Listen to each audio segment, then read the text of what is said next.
Hi, everyone. Welcome to a three-part series of free microcourses on a top-of-mind concern for many companies, supervisors, and employees. That's well-being. I'm Dr. Larry Kuhn, the founder of the AspireVue platform, and I'm here to introduce the important topic of well-being, explore some trends, and address the challenges that we all face when we want to promote well-being for ourselves or others on our team or in our company. In this first of 3 sessions, we'll build a practical framework for creating sustainable well-being. In the next session, we'll explore assessing well-being in the workplace, and then finally, in the third session, we'll take a practical look at what a person, team, or company can actually do to promote well-being within themselves and with others. I sat down recently with, of all things, a bowl of shrimp linguine with garlic butter sauce, and it was great. Was it satisfying? Absolutely. Did it really promote my well-being? Well, it can be argued either way, but probably not. In the workplace, there's a renewed focus on employee well-being.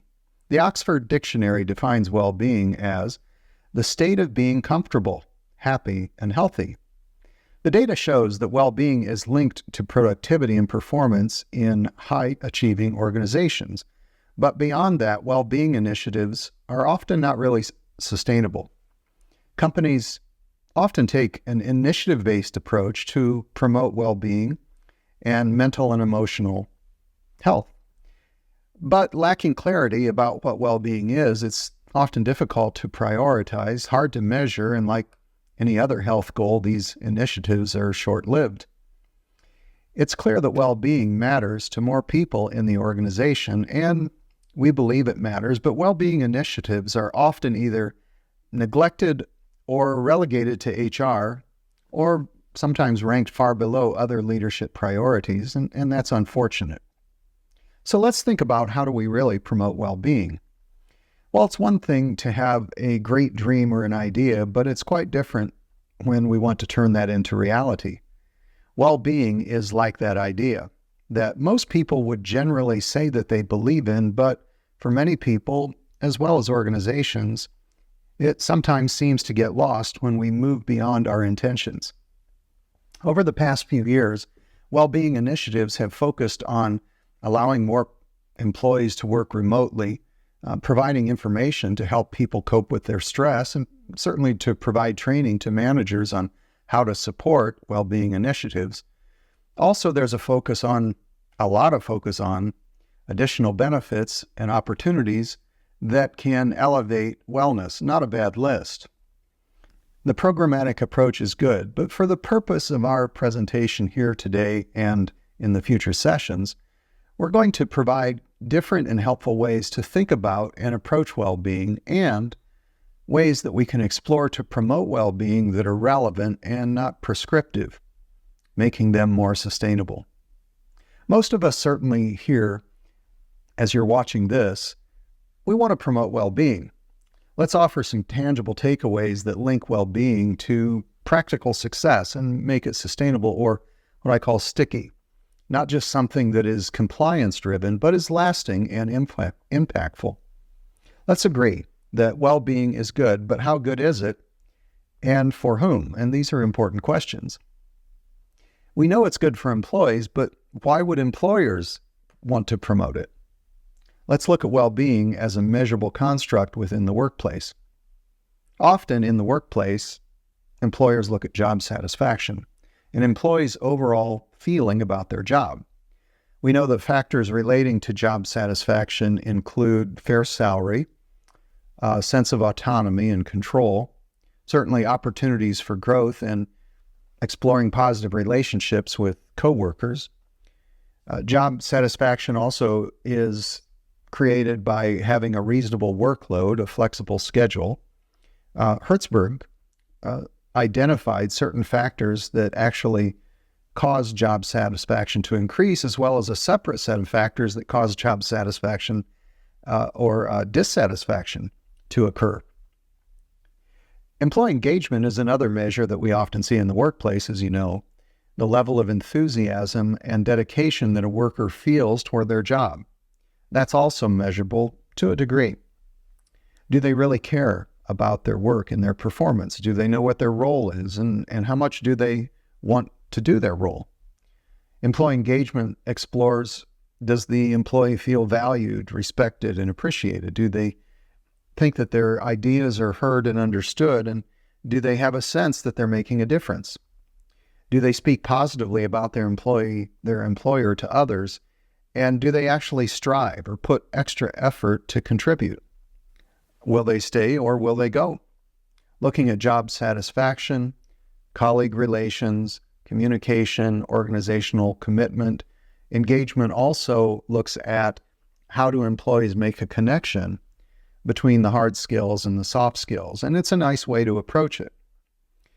All companies surely want what is good for their employees, right? Well, maybe not.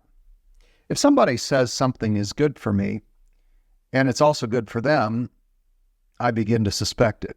Here's an interesting example. In 2020, 75% of all television ad spending was actually on pharma ads. That's astounding. In 2022, how many of us really had moderate to severe Crohn's disease or psoriasis? When we promote well-being and say, well, this is good for you, let's not ignore the important realities. Yes, organizations want it, but what about deep satisfaction and creating meaning for their employees? Also, employees are different and diverse, and the truth is what may promote my well-being may not promote yours. So when we get involved with promoting well-being, remember, we have seen some pretty crazy things. In my own life, I can remember my mom rubbing Vicks Vapor Rub on my chest. And as she did that, I hated the smell, and she said, "This is good for you." She also told me, "Eat my peas. This is good for you." Growing up, I was told, get an education, get a good job, get plenty of sleep, get exercise. It's good for you. I had a neighbor who told me it would be good for me if I would drink vinegar every night before I went to bed. I also know of a pastor who, in premarital counseling, would encourage those, if they wanted to keep their marriage intact and solid for years, you need to do one thing: sleep naked together. Another person told me every night, make sure that you have a shot of whiskey before you go to bed. Why? Because it's good for you. Well, whatever we think well-being might be, it's probably not, for me, what somebody else says that it is. And for the average employee, they will not likely respond eagerly to someone telling them what their well-being should be. So what do we really know about well-being? Let's look at their literature. We must embrace the reality that well-being fundamentally is what every employee might say that it is. It is individually defined and highly relative. It's strongly connected to an individual's needs and values, whether those are the need for inclusion and belonging, or the need for money, a sense of ambition, recognition, achievement, whatever those needs are, their well-being is going to look a little bit different from another person's. It is certainly connected to experienced emotions, particularly the frequency of negative and positive emotions. Here's the result of a recent Gallup poll that asked, did you experience the following feelings during a lot of the day yesterday? So our efforts need to stress the practical, and well-being is strongly connected in the workplace to productivity, employee retention, and a sense of optimism about the future. Even more now with current employees and the younger generation, there has to be a sense of that connection with work activities that benefits the individual so that they can find satisfaction even beyond just helping their employer. It has to be good for them. We do know that Gen Z struggles with mental and emotional well-being a little bit more than the previous generation at that same age. Here's some data on that. Organizations must engage younger employees in a different way, connecting with them to figure out how to connect well-being with performance outcomes. And this is a real challenge and a great opportunity for HR leaders and supervisors to have a meaningful impact. As we've seen a significant shift to work away from home and commute or have it remote work, it's critical to consider the effects that these shifts are having on certain aspects of subjective well-being. The data shows us that in the United States, engagement has actually dropped, while at the same time, reports of stressful emotions are up, coinciding with the time that people moved away from face-to-face connectivity at work. Perhaps this is more than just correlational. At a minimum, we can conclude that currently well-being is suffering in the workplace. Like my shrimp linguine, what tastes good to employees isn't always necessarily good for them. So what is well-being? We know that there are different types of well-being. What first comes to mind is related, of course, to longevity. It's about the physical aspect of physical well-being, often diet and exercise. In the longest study of happiness to date, following the lives of 724 boys from Boston since 1938, researchers gathered health records every 5 years to study well-being. They did DNA tests and they received questionnaires about their lives and well-being every 2 years. They met every 15 years to interview the participants since 1938. What do you suppose they found? The key was not, in fact, about physical health. Well-being is not just about diet and exercise. So if it's not, what is well-being? Well, by the end of these three sessions or courses, you'll come to know a little bit more about well-being. First, your personal well-being, and by extension, your team's and organization's well-being. We will uncover some clues why previous attempts at sustainable well-being maybe didn't materialize, and perhaps discover some new ideas and strategies to foster well-being as a shared mindset across individual, team, and senior leader levels in the organization. If people fundamentally don't know what well-being really is, they can't really do what it takes to prioritize and pursue it, which points us to some very practical strategies. First, addressing well-being should be a high priority for people engaged with maintaining a highly productive and engaged workforce. Next, similar to the goal of reducing turnover, promoting well-being is not just HR's job. It's not just a supplemental program. It's a mindset, and it has to be sustainable. What worked in previous generations probably won't work now. We need to help organizations identify and adapt ways to connect employees with well-being, both in identifying what it looks like for each person, as well as their role and their performance. And we need to establish easy processes for supervisor check-ins, making fostering accountability and a natural coaching mentality present to sustain that success. There's certainly more to do, and there's certainly more to be. As a coach, I like asking, what are you capable of? That's a question that pulls for both doing and being, and it provides an interesting framework for understanding well-being. Here's the first of several practical frameworks for understanding well-being that we're offering here for you today to consider. Dating back to the time of Plato and Aristotle, philosophers and people of introspection have noticed a unique relationship between human being and human doing. Heidegger's concept of Dasein framed human beingness as a balance expressed within us, what he called our Eigenwelt, the internal self, between us, the Mitwelt, our relational self expressed through roles that we occupy, and around us, the Umwelt, expressed through the way that we impact our spheres of influence, as well as how our world impacts us. Diving deeper to really understand well-being and flourishing involves reflecting well and gaining insight into the individual's observable and predictable patterns of experience within, between, and around.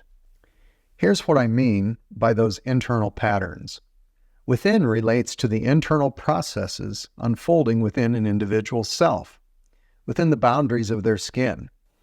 We often lack insight into what's happening within ourselves and others when we see behaviors. There are a multitude of factors that give rise to the cascade of functioning and flourishing. Assessment must include exploring those patterns, not just the triggering situations and the apparent resulting behaviors.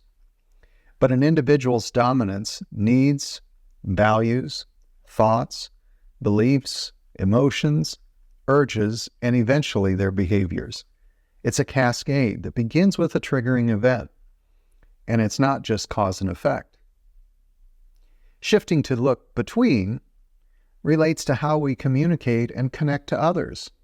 Again, the patterns within the roles that we play. Around relates to our patterns of functioning within our context. Within the workplace, whether we are leaders, employees, or colleagues, or supervisors, or HR team members, well-being and well-doing is a primary concern and quite worth thinking about. While our topic today is really about well-being, we argue that well-being within the workplace is something deeply connected to human flourishing. Certainly, it's well-being, but more than that. As you'll see in a moment, it's also about well-doing. Well-being is fundamentally an individual experience and a personal journey. It's not a program or initiative. All experiences occur at an individual level. Boiling it down, just like politics happens at the grassroots level, so also is engagement. Similarly, well-being must be experienced primarily at the individual level. It's not a group or team thing. It is multidimensional, and as a journey, it extends beyond feeling happy or just being satisfied with life or my job. In terms of mapping a framework, I'd like for you to have 3 key takeaways today, and specifically relating to understanding and promoting sustainable well-being. They fall in an acrostic that is easy to recall, and that's IM: insight, action, and momentum. These 3 takeaways are phases to enhance well-being. The first phase relates to gaining insight. In the next section, we'll introduce the Well-Being and Well-Doing Survey, a free questionnaire that we've designed to measure workplace, relational, and personal well-being. But first, let's set the stage for assessing your own insight. It's not just about I'm stressed versus I'm not stressed. Let's develop a well-being thinking along with a vocabulary. Historically, there have been 3 facets when assessing well-being. First is evaluative well-being. What is your view of or overall satisfaction with some domain like life, finances, your relationship, interactions, your job, your physical health, and that includes within, between, and around. That's the first facet, which is evaluative well-being. The next one is eudaimonic well-being, and that goes all the way back to Aristotle. To what degree have you or are you attaining self-realization, purpose, and flourishing, or the degree to which you are aligned in living your best life? It's different than satisfaction. This is about your growth and your purpose. Finally, one can assess well-being in terms of, formally, hedonic well-being. This is about your pleasure to pain quotient. How much are you experiencing daily feeling states of pleasure compared to feeling states of pain? For example, you might ask yourself, am I reporting positive emotions or negative emotions, say, over the last 2 weeks? That's hedonic well-being. Gaining insight involves building a self-awareness and mindfulness into one's flourishing, but it goes beyond growth and development. I believe it also has something to do with the impact that we're having, and that's about our functioning, our performance, and our output. Think about it this way. Here's a favorite saying of mine. That which is good is that which works well. That which is good is that which works well. While this can be very useful as a maxim to kind of help us step away from dichotomous thinking, labeling everything in the universe as either right or wrong, good or bad, it can certainly apply to our evaluative judgment of employees. What does it mean when we say that a person is good as an analyst, a recruiter, a supervisor, a leader, a friend, a parent? Does it not mean that we are working well? Perhaps it's a bit more than semantics, but working well suggests really two aspects that point to a fuller understanding of well-being and human flourishing, particularly in the workplace, by the way. One side is obvious. As a good employee, are we producing results, getting things done, having an impact, creating a desired outcome? It's quite quantifiable and very measurable, and this relates to functioning and performance. That's what I like to refer to as well-doing. Are we doing good? The other side of the equation, beyond the results relating to being good, as an analyst, a recruiter, supervisor, leader, parent, human, brother, whatever it is, there is something qualitative. And it's a bit harder to define, but because we all know it when we see it, it shouldn't be impossible to assess and really understand, and that is well-being, in contrast to well-doing. This is where we started our discussion today, and it's closely connected to that which works well, not only with our people, but our systems, processes, and technologies. We simply need better systems, limited as they may be, to understand, assess, and promote both well-being and well-doing. Performance and development do not stand worlds apart. Our goal for this session was to introduce you to some concepts and a vocabulary for thinking about well-being, with the eventual goal of helping you to make an impact within your workplace, making well-being sustainable, to move beyond results and compliance, certainly. Now, what are the implications if we consider them to be closely intertwined, together, not separate?